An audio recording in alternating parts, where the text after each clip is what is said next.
parce qu'il y a deuxième monde où ils ont été et si vous avez nous sommes dans difficulté. Vous avez la capacité de faire la nécromancie. Au moins que même côté richesse en code déplacement no ya voyage simbato ozo musalate aucune église pamba côté christianisme mais ce qui est dans cas de tomber ancêtre na yo vous avez un grand conducteur à mettre de là à conduire yo dans des jours musala Mutalo ka musala. Ozo musala te. Ozo sambela. Ozo simbate. Ake na cimetière. Ake na cimetière. Pour na banga kufa. Faut la communication. Pour se communiquer na bango. Faut na ba prière oyo ko sala. So nga na grâce ya osala na ba prière wana. Ya na comme médiateur na bino bandeko bozola na ngai. Batondo. Boso na sala miracle. Obeti ngai na kangyo matoi. Hein? Miracle boso na sala ki obeti ngai na kangyo matoi parce que na eli pasa.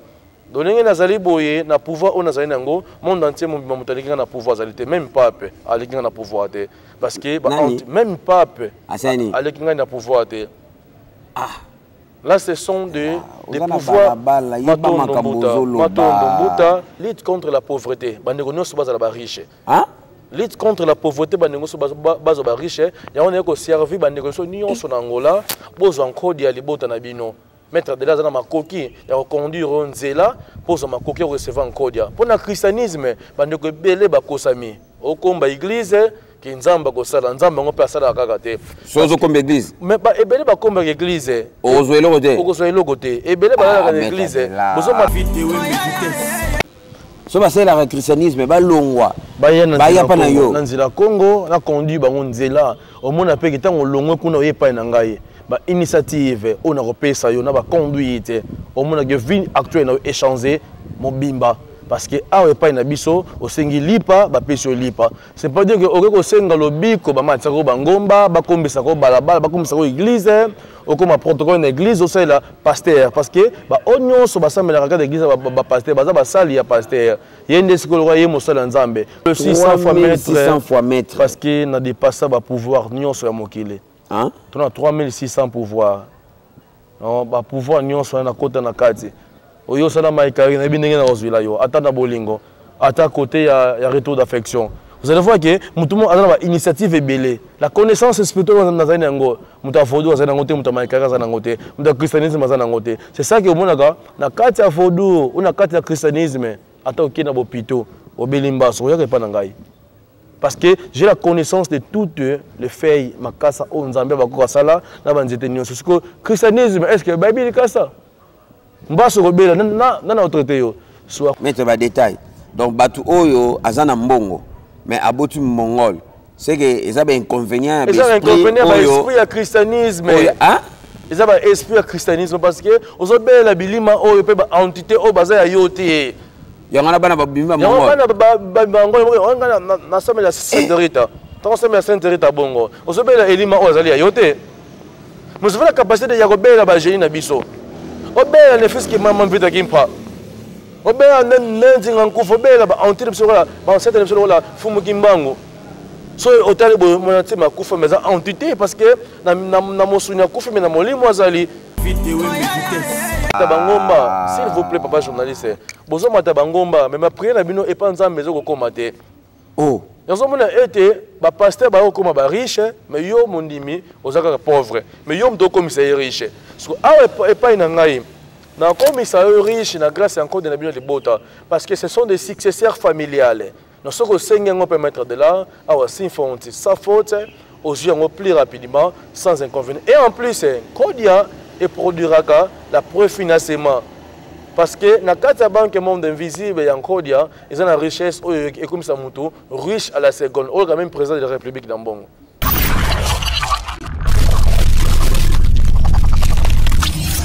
Merci beaucoup, amis fidèles internautes. Merci beaucoup, téléspectateurs. J'espère qu'en ce moment, vous êtes tellement nombreux. Il y a une émission à Bino, Bolingaraming. Donc, on est sur www.idéologie TV, David Wembe, Masola Balabala, comme Dab, Sakabino, toutes les choses qui se passent ici en Angola. Et c'est David maintenant la Sakabino, on a bête Sakabino, Masolango, Nengenini, et c'est pas ça vraiment Namboka Oyo. Donc, on a Sakabino à chaque fois.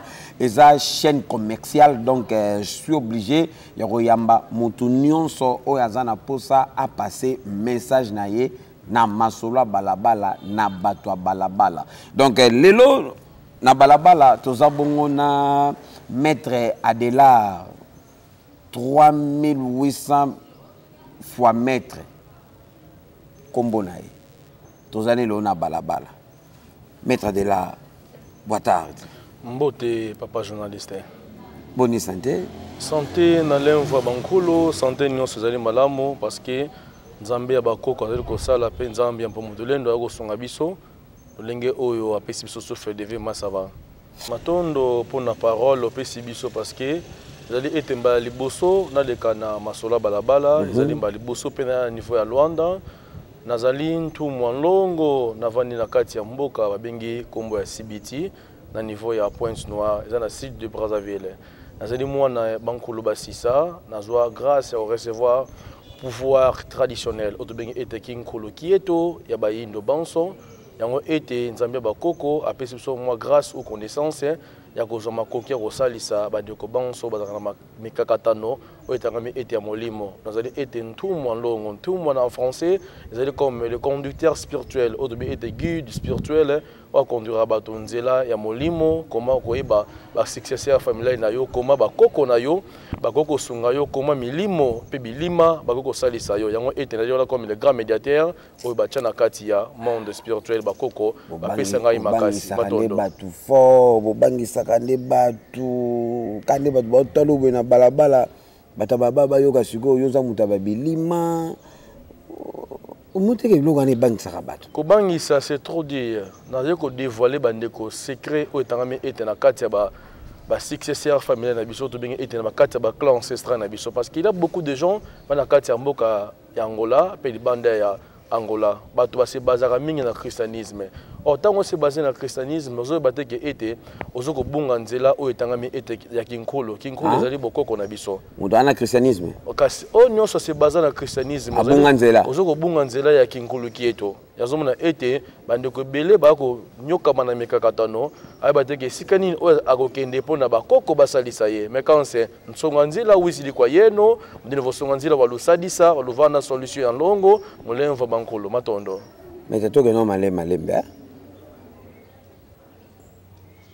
Prouvez-nous biso que mutazana christianisme abungi nzela. Panzango non batu ba comprendre ça nzela ya christianisme iya pa na biso bayindo ou iya pa na biso na Afrique, ezali ete ba successeur na biso ba belge ba ibaka yango à l'époque parce que ba koko ba monaki ete pouvoir autre ko salela bazoko utiliser yango mais bato ba ko se baser nango mingi te ya mona ete mundele tango moni ete po akosa biso na kati ya à l'époque na ba ancêtre na biso bazo makoki ko teka pouvoir pour le colère mongwa siko tango bateki pouvoir ba comprendre que non l'Afrique est la berceau de l'humanité ba pouvoir aussi était comme que à partir de Belgique parce que bike qu'on a biso oyo ya ba ancêtre na biso ça à partir de Belgique bazali ba entité auto bengaka na monoko mboka ba ete ba mbasi mais quand ba kamba vo yeno wana nusidi le nava na nsamu bazibula nzila longo mudino vanto ronso no ba landa nzila ya bankolo babi ete bino bana botikali bokende kopanza message na minoko nyonso na mingongo nyonso na bikolo nyonso pona bandeko na bino banso batikali ba o babungi nzela bozo makoki ozongisa bona kati ya nzila longo munzila ya bankolo c'est ça.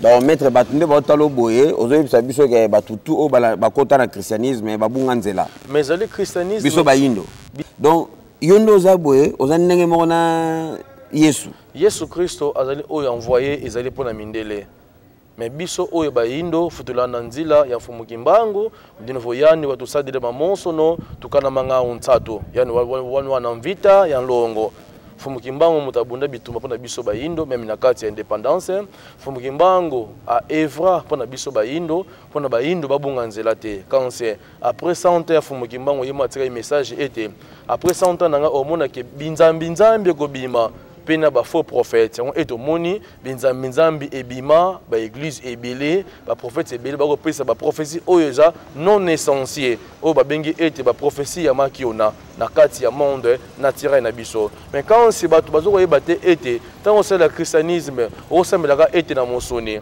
mais quand c'est na France ba ete la toza diriger na corps physique et corps spirituel. Donc corps spirituel de conduire à corps physique. Ce corps physique nous ramènera comment on se conduire yango lolenge nini faut na moto oyo akolakisa nzela ya bankulu basunga yo mpona zwa makoki ya ko recevoir solution ya maemanso oyo eza kotongisa yo na kati ya vie actuelle na yo yango ete nazwa makoki ya zwa adoptation na kati ya libota oyo ngai parce que nazali pasa comme on ezali sukami nzuzi adela nazwa grâce ya recevoir pouvoir ya bisimbi bya maza parce que mai ndeko nyonso aza na monde entier a utiliser mai ndeko nyonso aza na mokili nyonso a evraka pona mai donc on esika moyo okimela te bisika nyonso ete koniata mais bisimbi bya maza basalisaka mutu na o nyonso aza na circonstance et des problèmes spirituels à l'époque ezaki liboso na sala miracle obeti ngai na kangio matoi hein miracle liboso na sala ki obeti ngai na kangio matoi parce que na eli pasa donenge nazali boye na pouvoir on nazali nango monde entier mon motaliki na pouvoir zalité même pape aliki na pouvoir te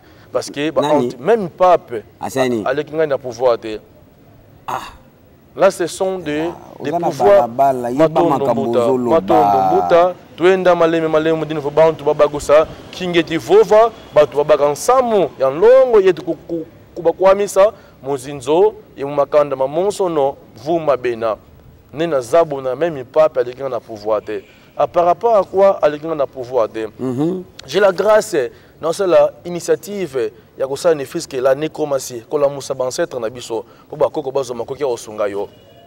Lelo oyo ete ba indo ebele babunga nzela pour le lenge ete ake na catholique ake na église mo quelconque ko sambela zeni mabete mais oui ba ete ba prière nyonso bosala ka nzambe a rattrapaka yango te mais pozo makoki nzambe ba ancêtre ba yoka yo pe nzambe o likolo ake la biso tata moke na biso pozo makoki o pesa d'abord remercier les bosso bankoko na yo ba koko pozo makoki o transmettre message les bosso ya nzambe tata moke na biso matondo.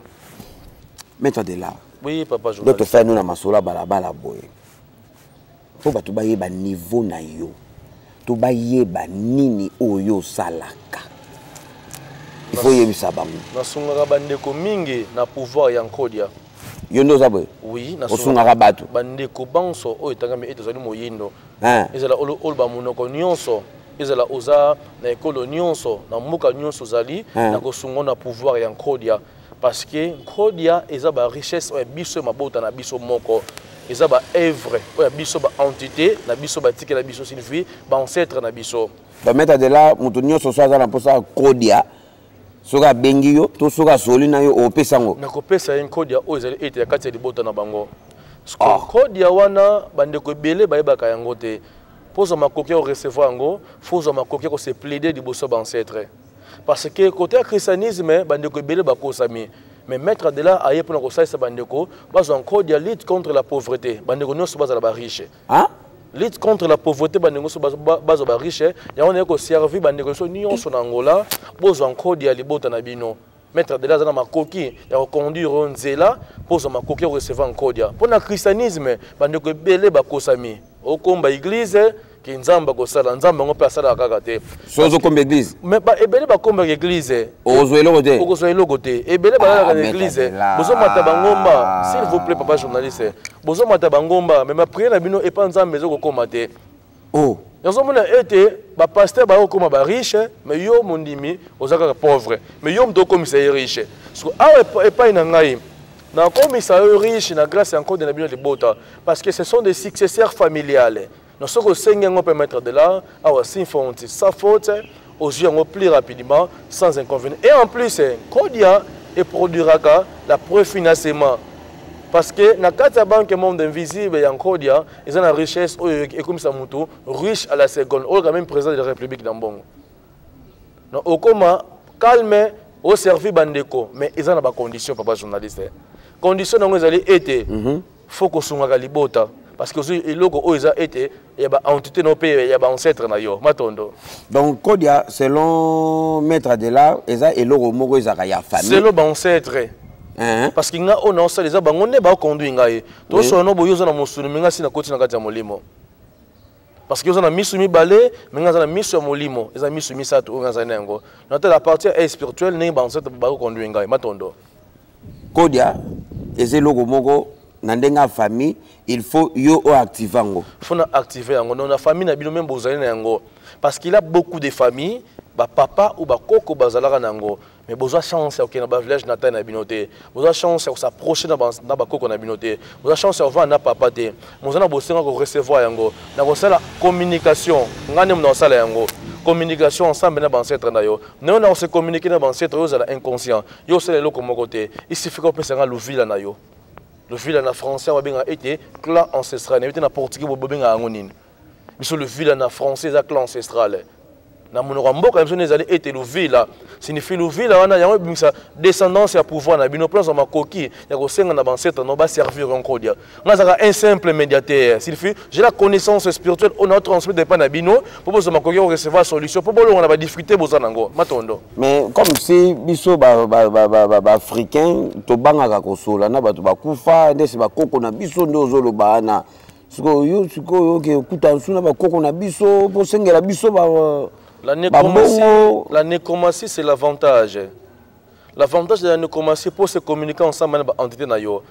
Ancêtre na yo akoyate ke non na voix physique boy akoya na voix spirituelle parce que ne to kufa boy to kufa na mosuni na molimo to vivaka parce que il y a deuxième monde où ils été et sika o ba wey ba kendaka nous sosala na kati ya mokili soza na ba difficulté vous avez la capacité de faire la nécromancie ya ko la musa ba koko na yo ba koko ba zuma ko sunga yo au moins que même côté à recherche en code té ba déplacement no ya voyage simbato ozo musala té aucune église pamba côté christianisme mais ce qui est dans le cas de tombe ya ancêtre na yo on a un grand conducteur va mettre de là à conduire yo dans des choses musala muto aluka musala a ozo musala te ozo sambela ozo simbate ake na cimetière pour na banga kufa faut na communication pour se communiquer na bango faut na ba prière oyo ko sala so ngana za na grâce ya osala na ba prière wana yana za comme médiateur na bino bandeko bozola na ngai batondo ke bato babangaka babiloko wana bakena cimetière bainvoke bato babenga ngo bakindoki oyo babanga oui la sorcellerie eza la grâce que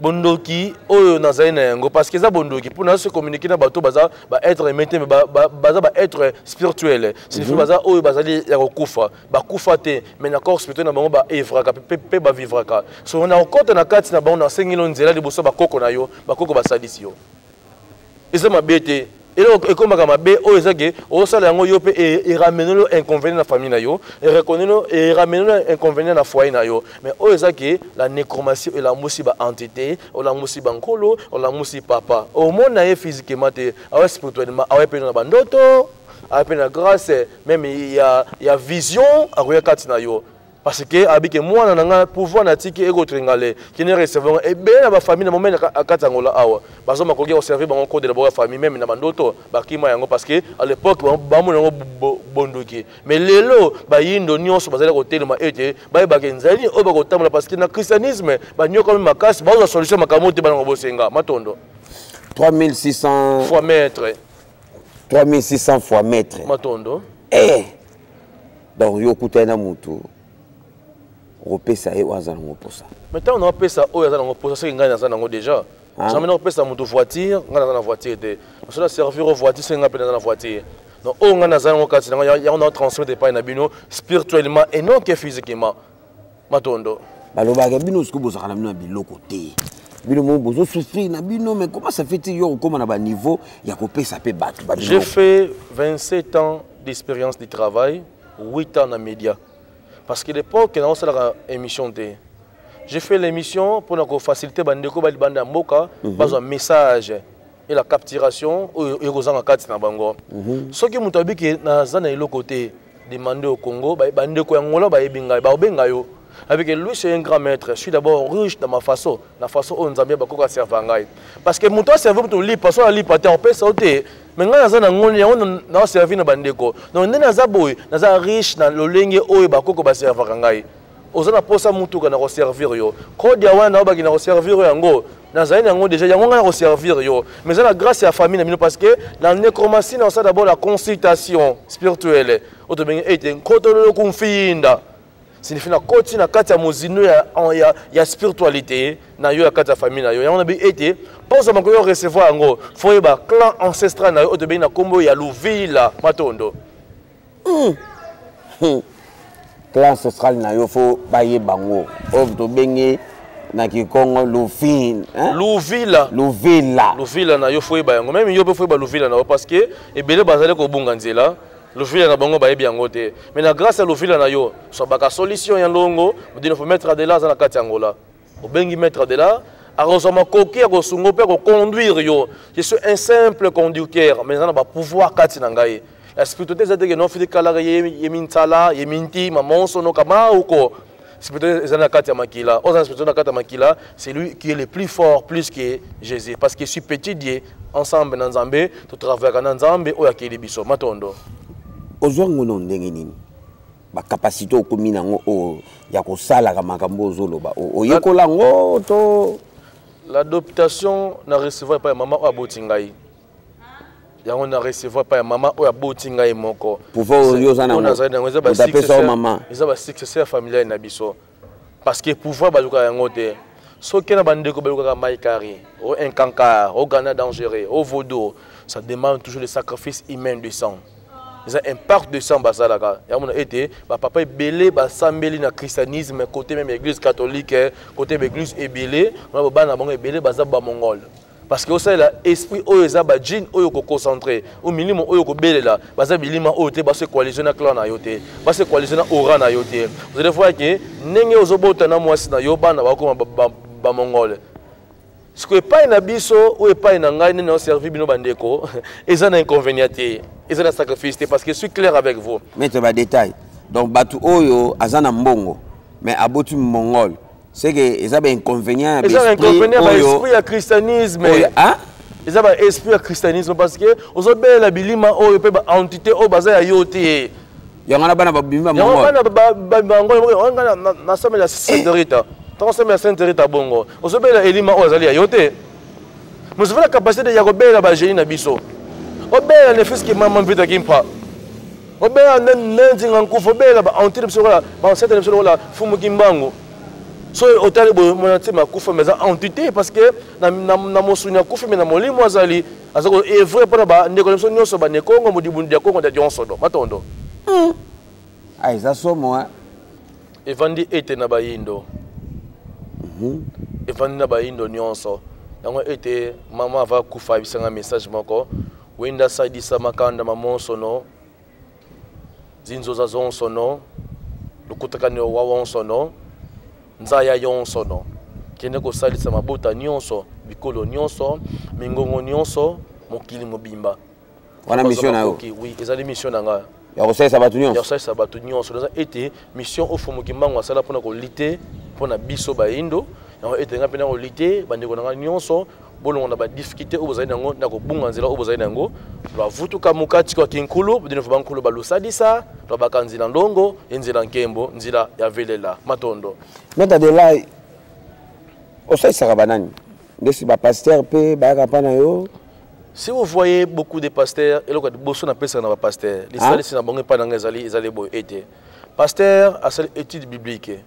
L'étude biblique, c'est l'étude biblique, il faut ça le miracle, la grâce, la Bible ne donne pas de miracle. Le miracle, on appelle ça pasteur, la prophétie, la délivrance et la miracle. On appelle ça pasteur, prophétie. Si, on appelle ça pasteur, un miracle. Oui, parce que c'est mon travail, na bandé ngolé loté.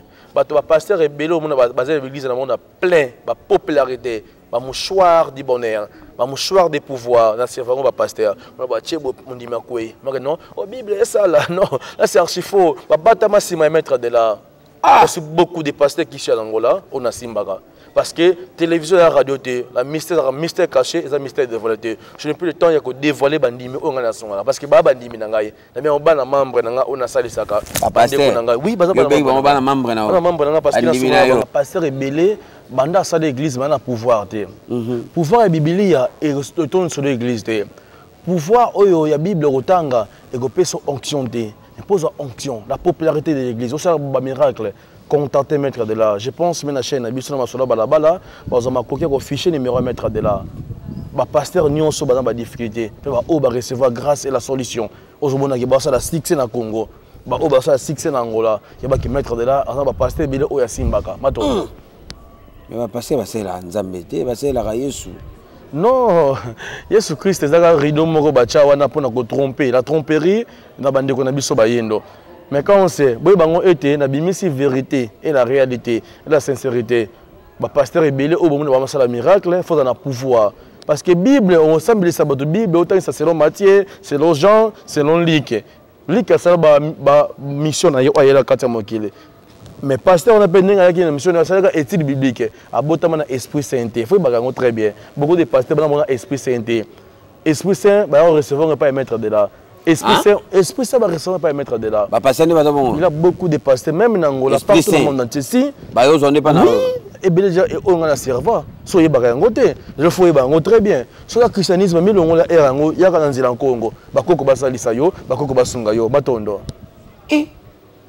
so ba chrétien so ba c'est le christianisme ba longwa ba ya pa na yo na nzila Congo na conduit bango nzela au monde pe kitango longwe kuna ye pa na ngai ba initiative on a repesa yo na ba conduite au monde que vie actuelle na échanger mobimba parce que awe pa na biso osengi lipa ba peso lipa c'est pas dire que okeko senga lobiko ba matsa ko bangomba ba kombisa ko balabala ba kombisa ko église o comme protocole na église o c'est la pasteur parce que ba onyo so ba samela ka d'église ba pasteur ba sali ya pasteur yende sikolo ye mosala nzambe quand on dit que yabiki non ngai mwana nzambe o ngai ne mutu nzambe pesa pouvoir la pouvoir est distribuable mais pour ça makoki recevoir ngo faut pas conduire on dit là mais il y a cette étude biblique signifie on vous donne la connaissance biblique c'est pas dire que et ça pouvoir na kati pour moi pasteur miracle na ça dans au mouchoir magique au bouteille au ni na ça ba ou ni so ba ça na bazo ba ya ka makonki que mettre travailler na uilio na cha bandimi wa et ça la bandimi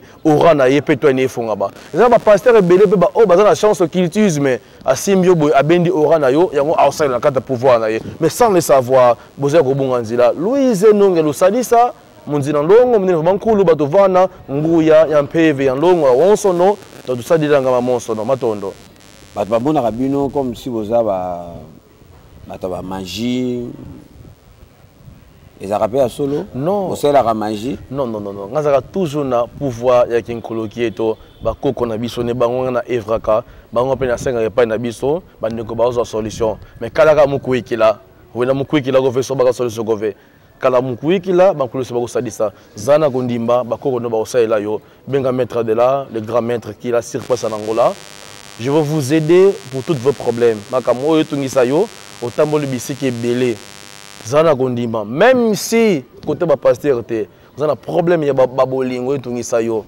vous voulez recevoir la retour d'affection vous contactez maître de là dans 24 heures moi je suis pendant 10 ans au benga na ozong sabino na la oui la lutte contre l'infidélité à 2020 na sala une grande miracle na Congo Kinshasa dans limité cette miracle place na résidentielle ndeko moi si alors tromper d'économie sur mbali na yeke maître travailler nga moi si dans bisika ne so akende bakanga malokola bambwa na mbali mosusu c'est que na Angola l'infidélité aussi là au salango oui na sadaka yango même moi si no so benga na salango jour que na pas moi si mosusu yebake bokanga malokola bambwa na kata hotel obo wanani ma bika on appelle cet exemple parce que nous sommes ensemble ndeko moi si nous moi si nous konyokola yo vous voulez que o exposer na miso bato o yebake a autre parce que basi bazama yele makasi lokola nyoka mais pour yeba yango na travail on a salaka okena no musala une semaine au quotidien une semaine au général ou soda même partout Angola partout dans le monde entier on rencontre moi si nous trichaka yo o yakuta moi si nous bakangami na hôtel ti yo o ya bongo bafungami no quartier rotonda ba de nyonso ba rotonda ba toye belé mais ils a travail on a sala kapena sunga bandeko pona infidélité za tekati ba vie actuelle ya bato matondo tira ku songa nzila na ko laksa bino nzela ngai peu auparavant na bana ko banga tant na mona moké parce que j'ai grâce à au pouvoir on a ça bon âge à 10 ans aujourd'hui j'ai 32 ans on a ça déjà pouvoir une grande durée maman ka makasi et comme on a expérience et comme nous so yebité on doit relaxer nzela boya na conduire bino bobangi oza nango et aussi nango parce que ba koko na ko evrer ba on a robelela baza ba ancêtre na yo baza ba ancêtre na ngate mais connexion wana yo za na ngote appellation na bobela ba koko na yo oza na ngote yango na yeko telema liboso ya etando inene parce que tando ikete etando inene parce que belé ba biso partout dans le monde entier boye bango ete munzila Congo kanokondo alekwa kove munzila ndongo bankulu se bakulu sadisa Louise no ya nosonga nzila ndongo bankulu bato twadisa na wetu fiti diati langa na ufiti kuendelanga odi commandement bacha na Bible là c'est archi faux Et ça la makate parce que bato ba principe nango bazo solution te. Ya parce que nango sala ya bato na grâce ya oran na yo ko uzali ngo. Oran ezali étouffé. Pasteur asimba na mutu. Ba chance non so kenda. Ozora so musala te. Moi sino akimo pour la pauvreté. Ozo nkodia. Ozora musala te na osala purification ya longo. Musala oyo yela yo o pensa yango te même na banque internationale ya Angola osala. Una banque nationale ya Angola osala. Bakoko ba osalisa yo. Kaine condition ko feme kalaka mukwikila fiti valanga ki sintu kan longo ko bankolo. Vene ki sintu kan longo bakolo se bakusadisa mama moso metu kukwamisa se mama nisa se makala na pi kakima kakimosko fiti vutra dia kwangeye matondo. Ba batu nyonso o bazana posa ya nyonso o balingi bazana ngo so bayepa na yo bakozwa solution. Nous avons œuvré dans tous les dossiers spirituels o etu ki se bande ko na biso. So bengi mettre de là na osale sabino. Je pense que la régie, on a coquille officiel, on a se mettre de là, mais on a ma coquille à épeler le numéro nanga, on a dit que ma coquille est lissali, c'est pelli slungi, et ma cambo gotung sabango. Je suis en Angola, bande cognon sur Angola, difficulté nion sur état spirituel, même toutes les maladies incurables, et gotung sabino, benga mettre de là. Maladie incurable est maladie, oya molimo et gotung sayo, beau takate. On a un problème d'impuissance sexuelle. Qui c'est allé on a aussi ça parce que c'est toute première fois comme annonce le repère Sabino qui est dans cette place. Vous avez besoin de le recevoir au benga na ba numéro auto repère ça dans les grands journalistes la carte Masola balabala pour recevoir les grands maîtres de là après Sabino peut ba solution na o les auto Sabino matondo. Ba to so ba yiba ozala décider. Ba ozala décider parce que dans une expérience magas comme ça na ngai. Je suis certain mais kala ka mukweki là za na kondima na o zali ko luka pour ba koko ba salisa yo matondo. Mètre de là, 300 000, 3600 fois mètre. Parce que n'a dépassé le pouvoir nion sur mokile. Hein? On a 3600 pouvoirs. Non, ba pouvoir nion sur na côté na kati. Oyo sala maikari na binenge na ozwila yo. Ata na bolingo. Ata côté ya retour d'affection. Vous allez voir que tout le monde a une initiative ébélée. La connaissance spirituelle dans les années, c'est ça que au monde na kati ya fodu, na kati ya christianisme, ata ok na bopito, obelimba, so ya pas ngai. Parce que j'ai la connaissance de toutes les faits makasa o nzambe bakoko sala na banzete nyonso. Parce que christianisme est-ce que Bible est ça? Mbaso robela na autorité yo. So akuiza kwa mono c'est la kulusadisa. Obota kate mpese mbaso ebeta yo ba chance dans les années freiner la vie autour na yo kala kwa on a pi solution yizidi kwa yeno ya losonga nzila mnene bankulu balosadisa matondo tozo sisa na biso nini toko bakisa eloko toko bakisa ebele auto bandeko na biso batambolaka ko recevoir ba portefeuille magique ezali pasi mingi na bandeko na biso bayindo boko so biloko ezali ete ya mboka mopaya binzambi mais quand on s'y mono, on a servir au portefeuille du bonheur. Portefeuille magique, c'est toujours maquillé dans la carte de la famille à moto. Aussi non bongo, mais bah tu vas couper la famille. Aussi non richesse, bah tu na famille bah couper la épilepsie. Kabino be bosala non, kapli na ko monongisa dilanga, monongisa dilanga mulen va bankolo. Na saka o e ba yepa na yo apo pesi bango subikila. Na pesa ka bikila te. La spiritualité nyonso na masuba na ye. La spiritualité nyonso ezala ba conduite nango. Mais côté na ngai, ndeko za na posa recevoir que portefeuille en approche na yo. Ya ko recevoir nzimbo, o tina porte-monnaie na yo. Et on servir nzimbo za mbongo ali bende. On va utiliser en tout le temps. Au sombe loko ezongelio. Attends mais le 500 champagne. Sur nzimbo pa mboko ti o pesi na guichet. Bazon selo yango. Donc attends tchango sine ezongelo kaka. Mais kalaka mukwiki na mambo de tomba, ne va nkolo balosa disa matondo. Moi ba remerciement na bato yo.